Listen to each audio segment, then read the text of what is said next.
For the celebrity, is a trend to follow a guru, to say, yes, we have a guru. And we are doing this practice and that practice. How much sincerity are there inside of that? Don't know. You see, and also another trend is, nowadays you see people read little bit of books and they think they have known all the knowledge already. Even when you read the Bhagavatam or you read the Bhagavad Gita, let's say if you're not following a certain path, it's okay to read it, which is very important because it is giving you a certain preparation. No.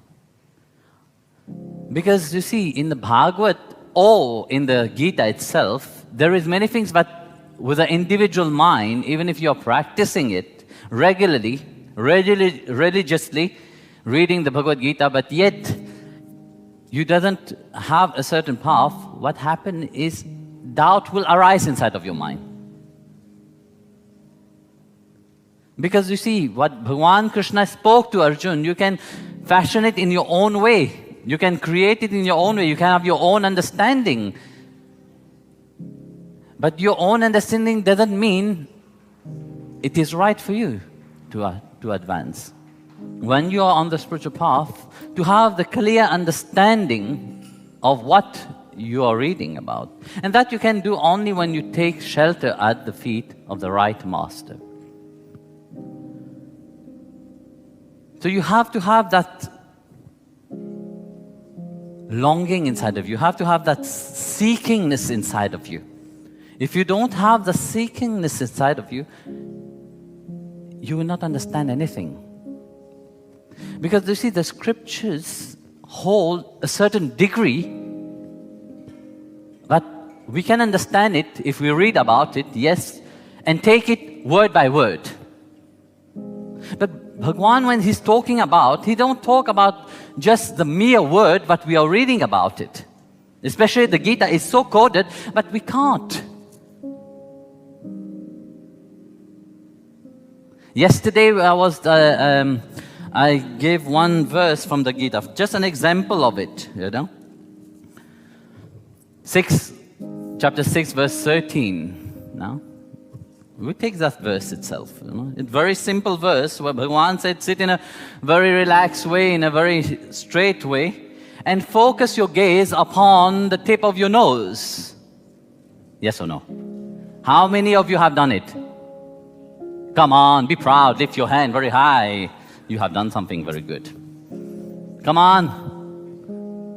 What have you understand by that? Have you really understand something? Eh? You are following the spiritual path, even that one is a Swamini. But yet, the deep understanding, just by the simplicity of that verse itself, if you take it word for word, you will all sit there at a fool, focusing the eyes on the nose tip. Do you see the tip of your nose? No, you need a mirror in front of your nose to be able to see the tip of your nose. That will be your action. No? That's what you have done. What will happen? You will put strain upon your head. Your eyes will start paining. First you have headache. Because you have just read about it and you've been following what you read. You see, this is the problem of nowadays. You know, very often you hear people read about Kundalini Yoga. Of course, the yogis go through a certain experience when they feel that vibration inside of their body, when they are awakening into that divine aspect inside, they feel a certain vibration inside the body. Of course, the body can't hold. The body starts to vibrate. And foolish people who just read that, what they do, they also sit and start vibrating. No? But this is a stupidity of the mind, because that's what when a seeker, you know, your seeking is true. You want something, But yet, the right understanding of just a simple verse from the Gita itself have a deeper meaning. When Bhagavan is saying to Arjuna, yes, focus your gaze upon your tip of the nose, he didn't tell you to really, with your mind, with your eyes focusing on the tip of the finger of the nose. No. What he meant is the attention when you are sitting inside must goes into the direction of the 45 degrees. When the attention is raised, is focusing upon that direction. What he's meaning by that, I am standing in front of you. Either your attention should be at the feet of the Lord, or at the heart of the Lord, or at the face of the Lord. Here, there, down. That's it. That's what he means by focusing the gaze upon seeing the Lord in front of you, and your mind is fully absorbed into that. But how many will understand that? You will read about it. Yes, I'm very sincere on my spiritual path. I'm practicing it daily. Yes or no? But yet, you don't progress because you have understanding completely wrong. Approach the spiritual master. Prostrate. Inquire. And render service unto him, and he shall impart to you the true knowledge. He didn't say just go there. What are you going to do there? No. First, prostration. No? Prostration means emotionally involving yourself into that. Not just I prostrate myself without any meaning. When you prostrate yourself, there is the whole being into that. There is the full emotion into action into that. That sincerity. I am humbling myself. I'm prostrating myself in front of you. Please impart that knowledge upon to me. He said, yes, I go. Nowadays you see that very clearly. Yeah, I go to darshan. What did I go to in darshan? I look at him. Okay, well, you go to the zoo, you look at the monkey also. Huh? That's what is darshan? Huh? That's what people does. They go to the zoo and see the animal. That is not darshan. It's not about seeing only. You know? You go, Guruji, what have you come? I have come. What have you come here? I have come to see you. Okay, you have seen me. You can see me in the picture also. Because Guru is not just the physical. Guru is the presence, in your life. The presence, but wherever you are, the Guru is with you. So that presence of the Master is everywhere. So you can perceive the Master in everything and everywhere. So you come to the Guru, you have darshan, nothing changed, you go back. Yes, he have looked into my eyes, I have felt something. How long will I keep that feeling inside of me? Very short. Because there's no progression of things. Yes, you have come, you have had darshan, you have seen the Guru, then you have some people will bring some nice prasad, some things, and they will sit there. You see that very often. They are just there sitting. What are they watching? Sitting and looking at the Guru eating. It's just like when you go to the zoo, you throw peanuts to the monkey or to the birds and expect it to, when you're sitting there and watching the bird or the monkey are eating. Huh? What have you profit? Nothing. The same, you do prayer, it's easy to pray. No? You light a candle when you go to the church, you go break a coconut, light a lamp, and all this are very easy. But to take shelter of the Master is very difficult.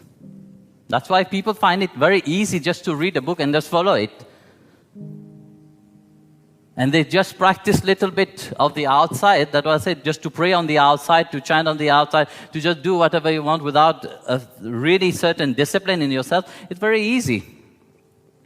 Then you are not, it is very, you're not prepared yet to have the shelter of the Master. So that's why you see very often many people come, but many people also leave. Because they think when they come on the spiritual path, it have to be the way they have fashioned into the mind. Bhagavan said, no, inquire. So when you go to a doctor, doctor, I have come to your place. Yes, my dear, what have you come here to do? I have come to see you. Do you think the doctor will be happy? You might go to Anshul place, I say, Anshul, not me. Swami Prantapa, no, Swami Prantapa. I have come just to see you. You're beautiful, I have come to see you. He will get a good kick and throw you out. Wait, you go to a lawyer. Lawyer, I have come to see you. You're so beautiful. I say, fine. Each minute count. You will have a wonderful bill afterwards. Only one time you will go. You will not go again. So you see, you go in the ashram,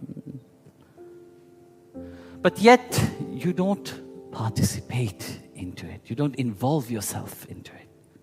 Yeah, but in the verse, Bhagavan Krishna said, yes, involve yourself. Not just go to the Master, I've seen you.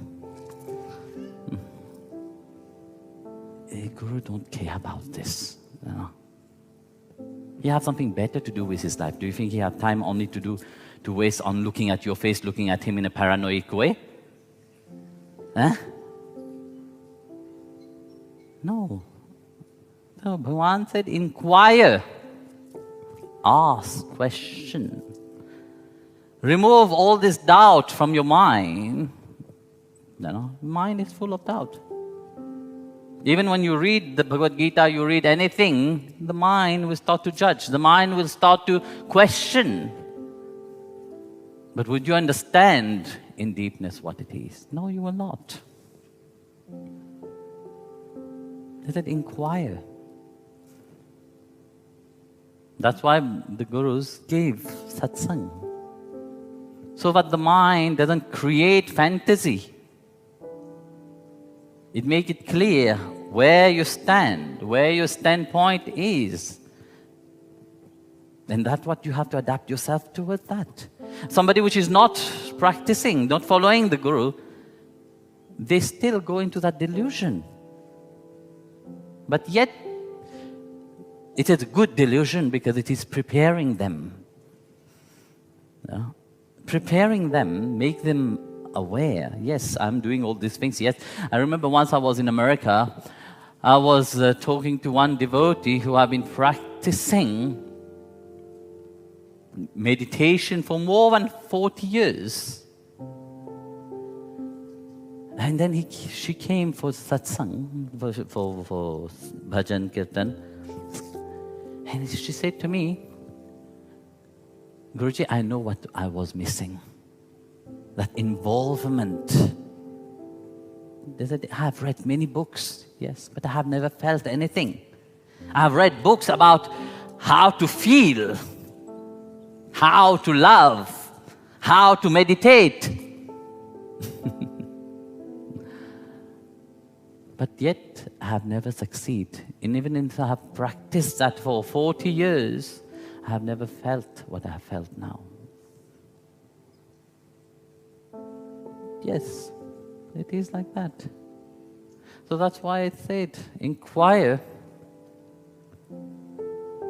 at the feet of the Master. Inquire means have that mind open. You have to have an open mind. If you doesn't have an open mind, you will not be able to grasp what the Master is giving you. Just like very often we ask, how I will go and search for my guru. Have you heard that? Many people say that I went to search for my guru. I have found my guru. Of course, I went to the Himalayas. I was sitting there, and I saw this beautiful sadhu sitting in deep meditation, and I knew straight away that was my guru. And I went to him and said, "Oh, you my guru?" And the sadhu looked at him and said, "That's a good disciple. I can use that one to go and fetch my water and do my thing. Okay, let's take him."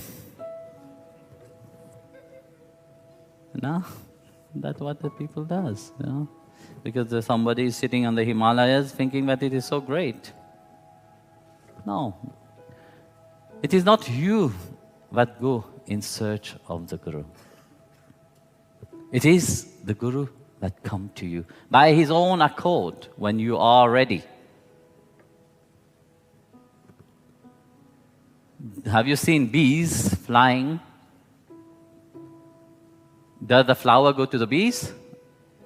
Or the bees fly to the flower? It doesn't matter. Where the flower is. It can be in the garbage, full of garbage. If there is one flower there, the bees will fly, ignoring all the garbage around, fly to that flower and pollinate that flower itself. There is not a single flower in this world that have not been pollinated. Even if that flower is in the Himalayas itself, the bees can't go up there. Srimad Narayana himself will take the form of the bees and go and pollinate that flower. So it is not because of you want it. No. What you have done into your life, you have made yourself ready. Just like the flower, imagine the flower will sit there and say, I will sit close like that and wait for the bees to come, then I will open up. Will the bees attract? Will the bees come to that bulb? No, it will never come. It will fly around, it will go away. What attracts the bees is that fragrance of the flower, the beauty of the attractive color of the flower. When the flower open up, what the disciple have to do? They have to open up. Your mind have to be open to receive. Then the master will come and instruct you. That is intellectual. Emotional, intellectual. Then Bhagavan said, Pada Seva. Service to the master. Very often when people hear that, they say, yes, I have to serve the master. But the master don't need your service. You think that, yes, the master needs your service. The master doesn't need your service. What the master does, he do it for your sake. He allowed you to serve so that you can transform, so that you can be able to hold what he wants to give. It's a preparation that he put you into it. And this is the beauty of surrendering. Here you have all three. The emotion, the physical, and the intellectual. Yeah, Bhagavan said that, yes, by serving him, he may impart to you the knowledge of the true self. No? Why? Because he already sit into that. He sit into the state of self-realization. He sit in the state of God realization. Because he hold that, he can give it. If he doesn't hold that, he can't give. So, due to that state, he imparted when you are ready. If you are super ungrounded, how would he give it? You're still sitting there and look at him like you're a monkey in the zoo, nothing else. And that what is, what you say, yes, yeah, I'm doing my spiritual path. No, you're not doing anything. You're just on the first stage. You have not advanced. He can't impart that to you. So that's why many people find it easy to read books. They can read thousands of books, but yet don't attain to even a grain of bliss. They can read about love, but yet they don't feel anything. So that happens only when one takes shelter at the feet of the Master. When the Master really cleanse you. When by transforming your mind, you're cleansing the mind, you're purifying your heart, then you will be able to have darshana. Then only you can have the true vision. That's what the Master does, purifying you. But unto that he said, yes, it is a constant work, into progress. You have to carry on doing it. You can't just sit there and say, yes, it is like that. I'm on my spiritual path, finish. No, it is not like that. That purification of the mind and purification of the heart must happen. And that doesn't happen when you have book knowledge only. That's why Bhagavan specifically said it by taking shelter of the feet of the Master. Prostrate yourself. One thing. Inquire and serve. That service makes you humble. If you understand the deepness of service itself, you will understand. But whatever the Master does, it's not for the Master himself. He's doing it for me to transform, for me to change. And this is the beauty of really surrendering.